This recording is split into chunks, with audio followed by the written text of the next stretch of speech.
Hi guys and welcome back sa ating YouTube channel. Aninasab kita sa itong tulumanon tambag portion ni Janken Anuta, ang inyong higala. O karon guys, aninasab ning nasab nga pangutana nga ato ang basahon. Ay pangutana din nga Brad Janken. Unsaon na Brad para makauyab? Mujo ni pangutana siguro mag-research tubag ba. Kaya kini yung higala. Wala gini uyab. Wala kasuway ko yung uyab. Text-mate lagi yun na. So yan na nga uyab. Sa personal, yung ko ka uyab. Una nga mag-research ko ni pangutana ba. Pero hinoon, na yung mga tips nga akong naibawaan saon. Na natubagon yun po na. Research nga na para na ako. Itubag kay wala ko kasi sinati ba. Pero namtan ibuan yung mga tips mo lang na kong i-share saon pag panguyab o saon nga makauyab niya na sa ako lang naibuan sa mga uban niya mga naswito yun no. Kung gusto nyo ka nga makauyab kinahanglan yun niya kanang buwan. Number 1 yun yung pirme kang maligo limpyo katanawon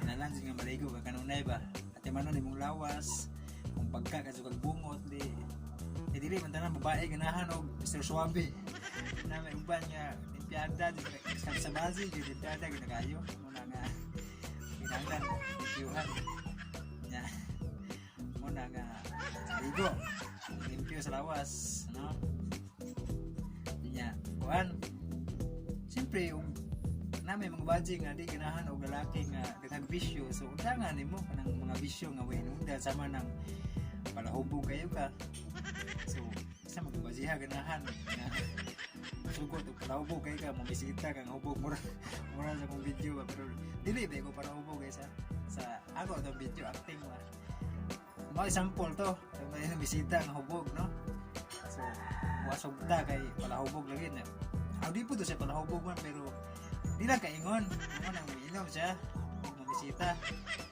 mo na nga advice nga kung kuhan biyaan mo na imong bisyo kung naigugmad sa kababae no? Undangan mo na imong bisyo kay matod ito sa kanang magbalak-balak ta undangan ako tanan akong bisyo sa imo lang kong sugton saman kay karon dayon undangan yun ako imong bisyo sa imo lang wato na kung gugma tinpos mo na gugma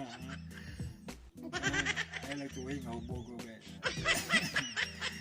kawan sa hilas yung wow kayo muna nga undangan yun no nakibis yung undangan yun ano makita sa babae nga tinudan na yung imuha no basin po undang na kay atong sugton ka dyan ikaw maminyo na mo na balik ng gusto mong bisyo nga pagkapalahubog ya basin ba yaong mangulata ka na magmuo ni mo magminyo ka dyan imuo na ni mo nagpansimbagi mga asawa rin pwede no kasa saan yun ay mo yung maon dyan imuling nagdogo so yun na mayo nga kung nagugma ka sa ka binuhat andam ni mong buhaton ng tanan nga makaayo niya makapahimot niya dyan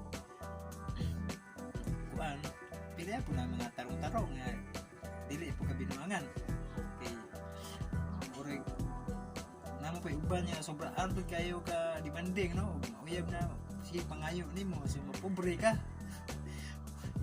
maglisod na nung ka kay di ka katigom kay kada suro nyo sinsya na mga girls dili man tanan na uban nga demanding kayo ba kajuan kayo di pa ganimo kasal pero sige nang pangayo no na maayo attention girls ay nagkasupuan kay dili man tanan akong gi-mention no ay uban niya nang demanding kayo ba gasador yan ba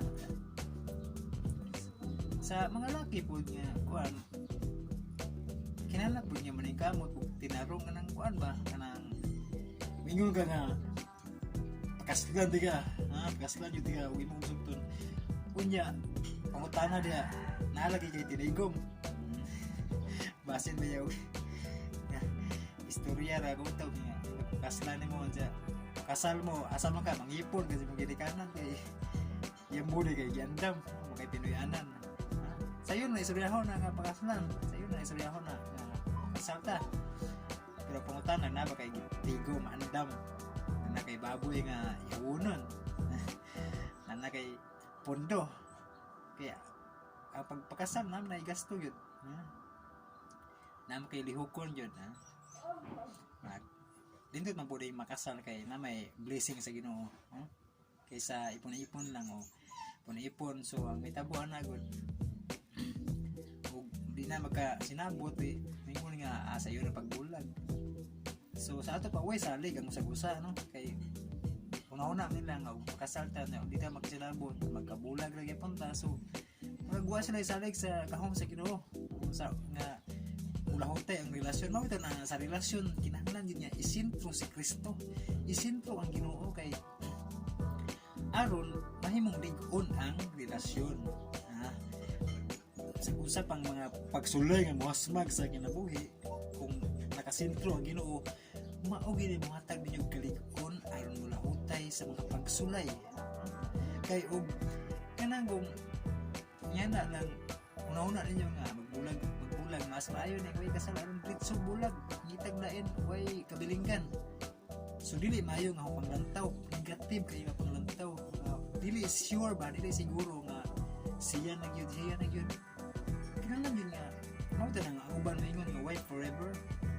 Tinuod mo wife forever gyud kung yun ana ang inyong baruganan nga yun ana mas maayo na di kasal kay di ba kasi nabot buwag nya kanang way sabod ba ug mangita taglain may palusot pag ginuban nga kasal din na magkabuwag ra gyapon. So magkasala na noon ug nagbuwag kay kinakasando man.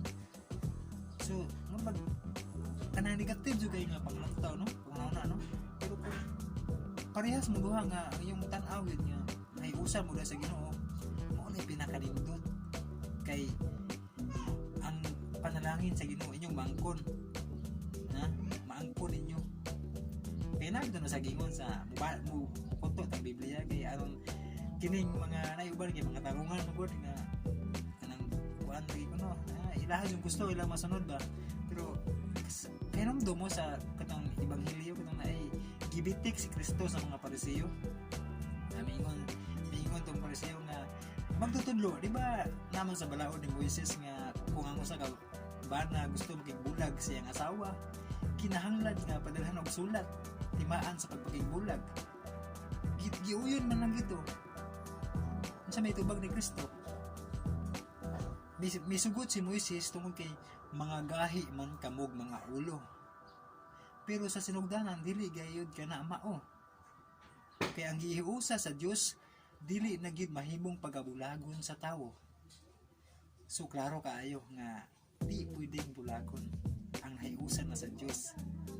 Kay matud pa sa Ginoong Hesukristo nga kung ang usa ka bana makibulag siyang asawa nga wala makasala, unya kining asawa na magbinyog lain o katong mga asawa ato makasala na hinuon, dubli ang sala, magkatay-katay ang sala na mahimong pagpanapaw.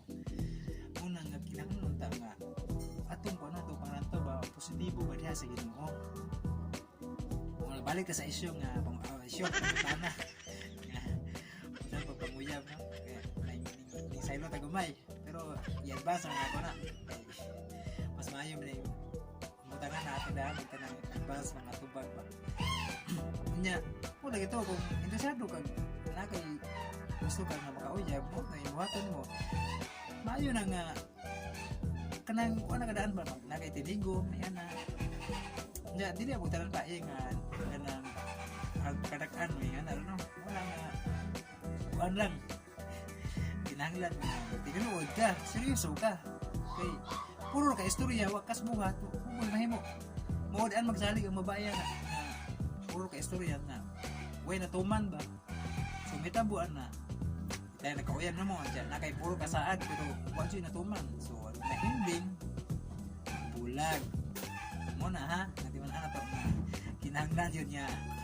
magtinunukod ang atong saad utuman nun kinahanglan likon ang usag-usag no nya maura to guys daghan salamat o kinawat unta nga mapabilin nga subscribe mo sa akong channel. Karon kung sa inyo mga gusto mahibawan mga pangutang na atong matubag ha nya kung usa pa inyo i-comment ikuan lang sa ubos kay siyempre dili ko expert ani kayo sa akong nag-ingon gikaingon pag usway ko yung kuya akong i-share nimo katulad akong nahibawan nga mga basic ko sa uban pero ang uban na ako ang gamit nga sa Biblia sa akong nabasahan na sa ibase ni Bible kay standard pa mo sandig ito sa Ginoo sa ato ang kaugalingong gusto lang na. Daghang salamat sa inyong pagtanaw og thanks for watching and goodbye. Kina inyong gala si John Cat Anuta.